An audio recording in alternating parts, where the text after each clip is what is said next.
বর্ষা গরমের তীব্রতা থেকে মুক্তি দেয়, নিয়ে আসে স্বস্তি, কিন্তু এর সঙ্গে সঙ্গে এ সময় জলবাহিত রোগ, হজম সংক্রান্ত সমস্যা এবং সংক্রমণ সহ অনেকগুলো স্বাস্থ্য সমস্যাও নিয়ে আসে।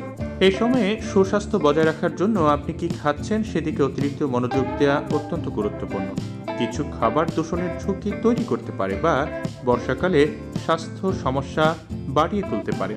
সুস্থ ও নিরাপদ থাকার জন্য বর্ষাকালে কিছু খাবার অবশ্যই এড়িয়ে চলতে হবে। চলুন জেনে নিই। পাতাযুক্ত সবুজ শাকসবজি। যদিও পালং শাক, লেটুস এবং বাঁধাকপির মতো শাকসবজি সাধারণত স্বাস্থ্যকর বলে বিবেচিত হয়, তবে বর্ষা মৌসুমে এগুলো সমস্যার কারণ হতে পারে। স্যাঁতসেঁতে এবং আর্দ্র অবস্থা এই সবজিতে ব্যাকটেরিয়া এবং অন্যান্য রোগ জীবাণুর জন্য একটি আদর্শ প্রজননস্থল।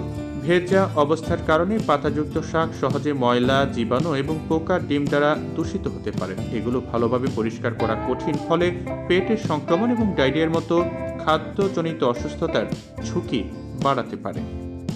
বাইরের খোলা খাবার।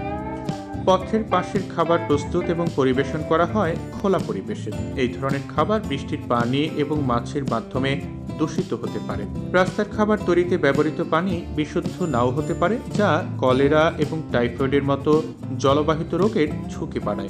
রাস্তার খাবার খাওয়ার পরিবর্তে পরিষ্কার, তাজা উপাদান এবং নিরাপদ রান্নার অভ্যাস ব্যবহার করে বাড়িতে একই ধরনের স্ন্যাক্স তৈরি করুন। মাশরুম। মাশরুম ছত্রাক এবং স্যাঁতসেঁতে পরিবেশে বেড়ে ওঠে, যা বর্ষাকালে খাওয়া ঝুঁকিপূর্ণ হতে পারে। বর্ষাকালে কেন মাশরুম এড়িয়ে চলা উচিত?